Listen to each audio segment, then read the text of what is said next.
I worked with him in the Planning Commission. And then I worked with him when he was Finance Minister. Then I worked with him when he was out of power in the Congress Party. Then I worked with him when he was Prime Minister. So for 36 years, I've worked with him very, very closely, very intimately. Very many memories of our association. Well, what can I say? He led a full life. It was a full life, extremely full life, and it was an extraordinarily distinguished life.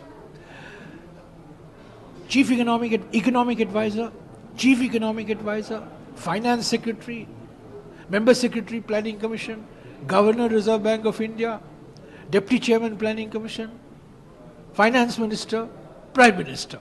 I can't think of anybody in India who has had all these posts and filled them with the greatest of distinction.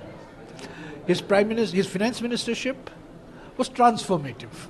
He transformed the Indian economy. He was the technocratic master. P.V. Narasimha Rao, of course, was the political master. But Dr. Manmohan Singh was a technocratic sutradhar of the 1991 economic reforms, which transformed Indian trade, transformed Indian industry, and made India the global power that it has become today. As Prime Minister, revolutionary social legislation, Freedom of Information Act, Mahatma Gandhi National Rural Employment Guarantee Act, Forest Rights Act, Right to Education Act, Food Security Act, Land Acquisition Act, revolutionary laws, reservations for scheduled castes, scheduled tribes and OBCs in both public and private educational institutions. These are all, and of course, the Indo-US nuclear agreement, which completely enhanced India's global status.